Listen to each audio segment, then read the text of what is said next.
Hello, कैसे हैं आप सब? बढ़िया हैं? चलिए, अच्छा भी होना चाहिए।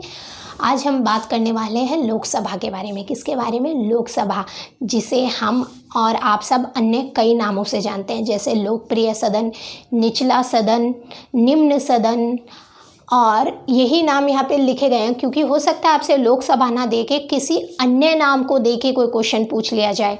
तो हाउस ऑफ पीपल भी लोकसभा को ही कहा जाता है। निचला सदन, लोकप्रिय सदन, ये सारे नाम लोकसभा को ही दिए गए हैं। अब इसका गठन कब हुआ था? 17 अप्रैल 1952, 17 अप्रैल 1952। और इसका प्रथम अधिवेशन यानी कि इसकी प्रथम बैठक कब हुई थी? प्रथम बैठक हुई थी 13 मई 1952, 13 मई 1952। दोनों में आप देखिए 1952 सेम है, परंतु आगे की डेट और मंथ चेंज हो गए हैं। इसमें 17 अप्रैल है और इसमें 13 मई है। प्रथम अधिवेशन 13 मई 1952 को हुआ था। अब प्रत्यक्ष रूप से लोकसभा के सदस्यों का चुनाव किया जाता है। बात बिल्कुल ठीक है कि जो प्रत्यक्ष रूप से हम और आप जाके वोट देते हैं, तब इन सांसदों का लोकसभा में कौन बैठते हैं, क्या कहकर संबोधित किया जाता है उनको? सांसद। तो हम और आप प्रत्यक्ष रूप से वोट देकर आते हैं, तब ये जीतते हैं और लोकसभा में बैठते हैं, हमारे क्षेत्र का प्रतिनिधित्व करते हैं। तो प्रत्यक्ष रूप से है ना, हम और आप वोट करने जाते हैं ना इनके लिए। अगर आपको आम और बहुत और हाँ, सांसद जब सांसद केंद्र के लिए वोट करने जाते हैं, तब प्रधानमंत्री चुना जाता है। तब हम विधायक के लिए वोट करने जाते हैं। आपने देखे होंगे ना, आपके राज्य में भी कई, जब केंद्र में चुनाव होता है तो पूरे देश में छुट्टी होती है। अगर पर्टिकुलर आपके राज्य में चुनाव होता है तो ऐसा नहीं है ना कि आप एमपी में रहते हैं तो छुट्टी दिल्ली की होगी, नहीं। आपके राज्य में चुनाव होते हैं, जब आप क्या चुनते हैं, उनका नाम क्या कह के संबोधित करते हैं? उनको एमएलए, विधायक कहते हैं हम आम भाषा में। जब विधायकों का चुनाव करते हैं तो विधायकों, जिस पार्टी के सबसे ज़्यादा विधायक जीतते हैं, उस पार्टी का ही जो मेन सदस्य होता है, मुखिया जिसे कह सकते हैं आप, वो मुख्यमंत्री के रूप में चुना जाता है। यानी कि विधायकों का हम वोट देने जाते हैं तो हमारे राज्य के मुख्यमंत्री चुने जाते हैं। और जब हम सांसदों को वोट देने जाते हैं, इन्हें सांसद बोलते हैं, लोकसभा में जो बैठते हैं, तब क्या चुनते हैं हम लोकसभा में सांसदों को वोट कर अपने देश के प्रधानमंत्री जी। तो प्रत्यक्ष रूप से लोकसभा के सदस्यों का चुनाव किया जाता है। वयस्क मताधिकार है। वयस्क मताधिकार यानी कि हमारे देश में 18 वर्ष की आयु निर्धारित की गई है। यानी कि जब आप 18 वर्ष की आयु कंप्लीट कर लेते हैं, तब आप वोट दे सकते हैं, आप चुनाव में भाग ले सकते हैं, आप अपना मतदान कर सकते हैं अपने पसंद के सदस्य के लिए। जो भी आपके क्षेत्र से जितने भी मेंबर चुनाव में खड़े हैं, आप जिसको चाहें वोट कर सकते हैं, परंतु आप 18 वर्ष की आयु कंप्लीट पूरी कर चुके हैं। तो वयस्क मताधिकार है। भारत का वह नागरिक जो 18 वर्ष से अधिक आयु का हो, लोकसभा के चुनावों में मतदान का अधिकारी होगा। ये बात कही गई है यहाँ पर। परंतु उसे संविधान या कानून के द्वारा अयोग्य ना ठहराया गया हो। ऐसा नहीं है कि उसको संविधान में अयोग्यता भी निर्धारित की गई हैं कि कैसे कौन वोट नहीं कर सकता। हो सकता है आप पर देशद्रोह का मुकदमा चल रहा हो, आप पर कोई ऐसा मुकदमा चल रहा हो जिस कारण आप वोट नहीं दे सकते। तो यहाँ पर ये बात भी है कि सिर्फ ऐसा नहीं है कि आप 18 साल की आयु पूरी कर चुके हैं तो आप वोट दे सकते हैं। साथ ही साथ ये बात कही गई है कि उसे संविधान या कानून के अधीन अयोग्य भी ना ठहराया गया हो, तभी आप वोट दे सकते हैं।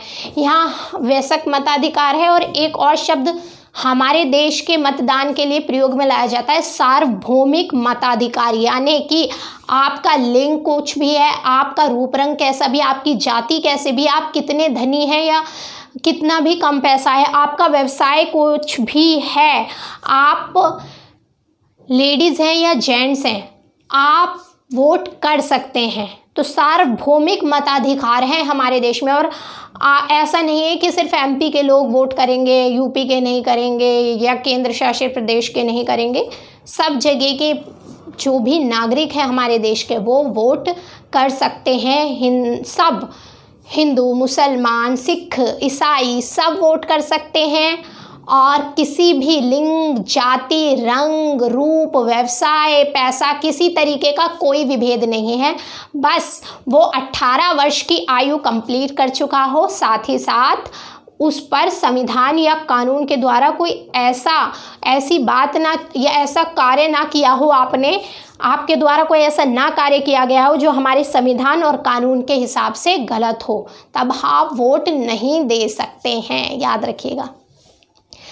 हमारे अभी वर्तमान समय में सदस्य कितने हैं? 545 सदस्य हैं, परंतु संविधान में ज़्यादा से ज़्यादा कितने सदस्यों की कैपेसिटी यानी कि कितने सदस्यों की संख्या निर्धारित की गई है? 552 552 सदस्य हो सकते हैं। अभी तो वर्तमान समय में 545 हैं, परंतु इसको बढ़ा भी सकते हैं। ये बेसिकली 552 क्योंकि ऐसा हो सकता है कई बार आपने देखा कि उत्तर प्रदेश से उत्तराखंड अलग किया गया, तो हो सकता है किसी राज्य में कोई राज्य मिलाया जाए या कोई क्षेत्र मिलाया जाए या किसी राज्य से कोई क्षेत्र अलग किया जाए, तो सीटों की संख्या घटती या बढ़ती रहती है, तो घटता बढ़ता रहता है ना, तो इसीलिए एक्स्ट्रा सीटें दी गई हैं, इसलिए 552 सीटें हो सकती हैं ज़्यादा से ज़्यादा, ये बात संविधान में कह दी गई है, परंतु वर्तमान समय में 545 हैं। और ये जो 552 सीट हैं इसमें संविधान में किस तरीके से बांटा गया है? 530 राज्यों से, यानी कि जो 530 सदस्य हैं 552 में से, जो संविधान में इनका बंटवारा किया गया है सीटों का, कैसे किया गया है? 530 राज्यों से चुने जाएंगे प्रत्यक्ष रूप से, राज्य जैसे यूपी, उत्तर प्रदेश, एमपी, मध्य प्रदेश यानी कि राजस्थान, उत्तराखंड, ये सब राज्य। 20 केंद्र शासित प्रदेशों से, केंद्र शासित प्रदेश जैसे दिल्ली, पुदुचेरी, चंडीगढ़, ये सारे। आपके लिए क्वेश्चन है, आप जाके चेक कीजिए कि हमारे देश में वर्तमान में कितने केंद्र शासित प्रदेश हैं, और अभी क्योंकि बदलाव भी किया गया है। 20 कहाँ से चुने जाएंगे? केंद्र शासित प्रदेशों से, और 2 आंग्ल भारतीय समुदाय के सदस्य होंगे जिनको राष्ट्रपति जी के द्वारा राष्ट्रपति जी मनोनीत करते हैं लोकसभा में। कितने सदस्य लोकसभा में मनोनीत करते हैं राष्ट्रपति जी? 2, और वो होते किस समुदाय से? आंग्ल भारतीय समुदाय से। आंग्ल भारतीय से तात्पर्य है हमारा यहाँ पर जी जिनके पूर्वज कभी ना कभी ब्रिटेन से संबंधित रहे हो, या तो दादा दादी या मम्मी पापा में से कोई एक ब्रिटेन से संबंधित रहा हो, यानी कि ब्रिटेन और भारत दोनों। तो जो उनकी संतान होगी या उनके जो बच्चे होंगे उनको आंग्ल भारतीय में रखा गया है। तो इनका प्रतिनिधित्व, इनको मनोनीत कौन करते हैं? इनको राष्ट्रपति जी मनोनीत करते हैं। 2 सदस्य लोकसभा में मनोनीत करते हैं, याद रखिएगा, सदस्य संख्या याद होनी चाहिए। 530 ये प्रत्यक्ष रूप से चुने जाते हैं राज्यों के लिए, हम और आप इसके लिए वोट देने जाते हैं। और ये केंद्र यानी कि संसद ने, जो केंद्र शासित प्रदेश हैं वहाँ पर चुनाव कैसे होगा? जो हमारी संसद है वो जिस तरीके से कानून बनाएगी वहाँ चुनाव के लिए, उसी तरीके से वहाँ पर चुनाव करके इन 20 सदस्यों को चुना जाएगा। तो देखिए, संसद विधि द्वारा उपबंध करेगी इन 20 सदस्यों को चुनने के लिए, तो जो उपबंध संसद करेगी उसी तरीके से ये 20 सदस्य केंद्र शासित प्रदेश से चुने जा सकते हैं। और ये जो 2 आंग्ल भारतीय हैं इनको राष्ट्रपति जी मनोनीत करते हैं। अब किस तरीके से चुनाव का आधार क्या है हमारे यहाँ? बेसिकली जो ये लोकसभा के लिए चुनाव होते हैं इसको हम बोलते हैं प्रथम खंबा छू लेने वाली प्रणाली। कैसे, किस तरीके से? आप देखते हैं ना कि अगर 2 सदस्य हैं, एक ए बी, 2 सदस्य हैं, एक बी जीत जाता है, बी को सिर्फ 550 वोट मिले हैं, बी सदस्य जीत गया, उसको 550 वोट मिले।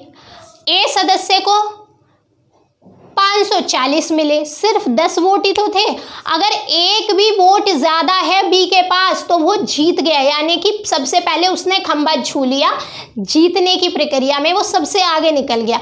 जब आप दौड़ लगाते हैं या किसी खेल में भी भाग लेते हैं तो एक एक सेकंड से भी हार जीत का होता है ना, तो इसी तरीके से यहाँ पर है कि जो ज़्यादा आगे निकल गया, जिसके वोट ज़्यादा हैं बाकियों से, वो जीत जाता है। बेसिकली 550 उसको मिलेगा, दूसरे को सिर्फ 548 ही क्यों ना मिले हो, तब भी 550 वाला विजय होगा।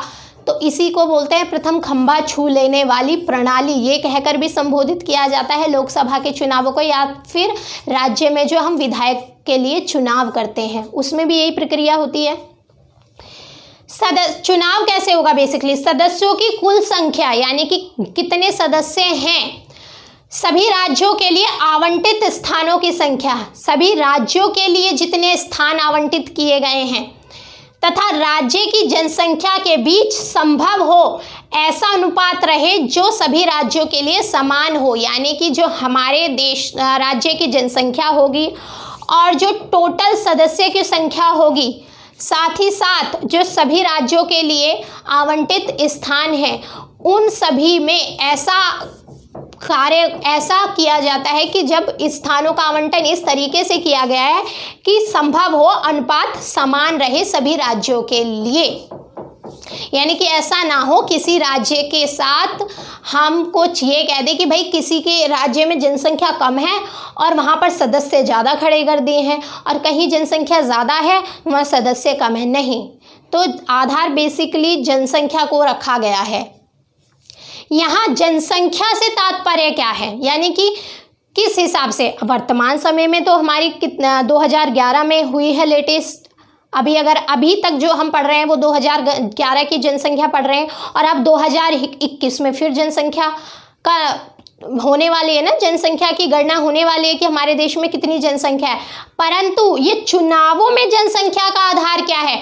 चुनाव में लेटेस्ट जनसंख्या का आधार नहीं है कि अब पहले 2011 था अब 2021 हो जाएगा तो वो हो जाएगा जनसंख्या का आधार। नहीं, चुनाव में यहाँ जनसंख्या से तात्पर्य 1971 की जनगणना के द्वारा सुनिश्चित किया गया है। कब?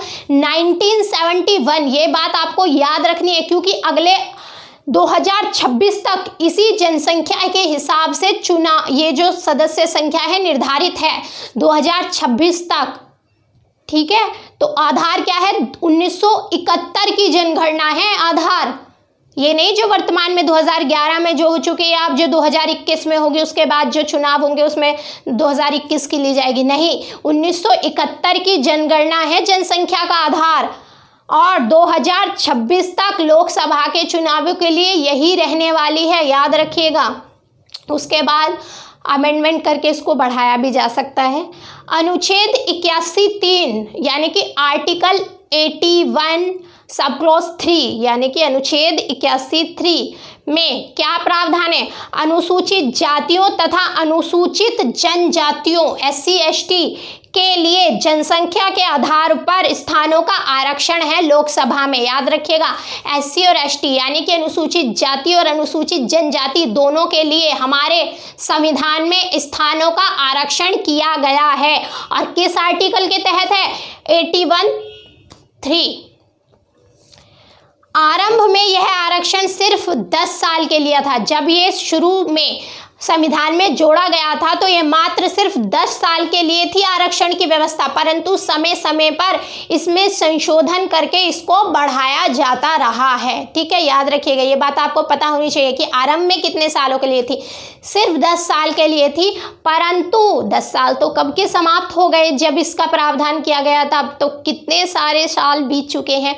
तो इनको समय समय पर अमेंड किया जाता है, इसमें संशोधन किया जाता है और इनका टाइम पीरियड बढ़ा दिया जाता है। भारत में भी अमेरिका, हमारे यहाँ जो चुनाव की प्रणाली है लोकसभा के लिए, ऐसी प्रणाली अन्य देशों में भी है जिसमें है अमेरिका। भारत में भी अमेरिका। अमेरिका में क्या बोला जाता है? हमारे यहाँ लोकसभा बोली जाती है, हाउस ऑफ पीपल बोला जाता है। अमेरिका में क्या बोला जाता है? इसको या नाम ध्यान से देखिएगा, house of representatives. House of representatives कहाँ पे है? अमेरिका। यूनाइटेड किंगडम में क्या बोला जाता है? House of Commons. क्या?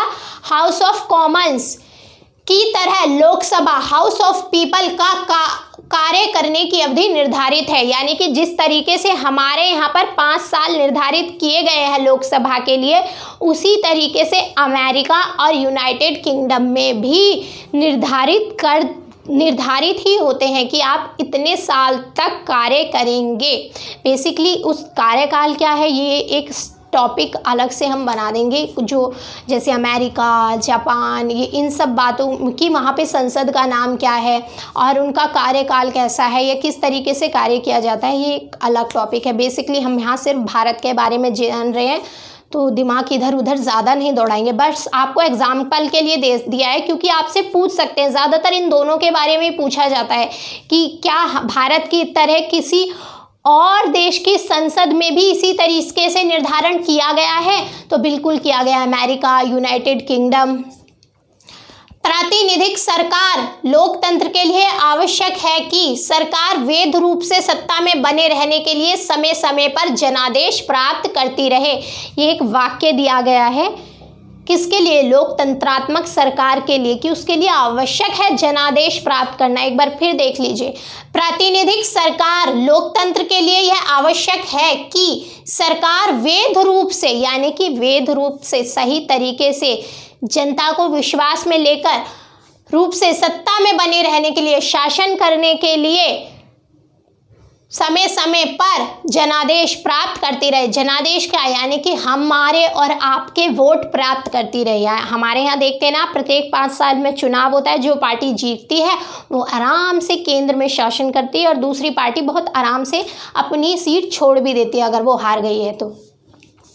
भारत में लोकसभा की कार्यावधि 5 वर्ष है। समाप्त होने पर अपने आप ये भंग हो जाती है। ऐसे नहीं कि इसको किस तोड़ने फोड़ने जाना पड़ेगा या कोई कहेगा जी अब आपका कार्यकाल समाप्त हो गया है, अब आप छोड़ दीजिए। नहीं, ये अपना कार्यकाल समाप्त होने से पहले अपने आप ही समाप्त, हाँ बेसिकली ये कुछ टाइम पहले ही समाप्त कर दी जाती है।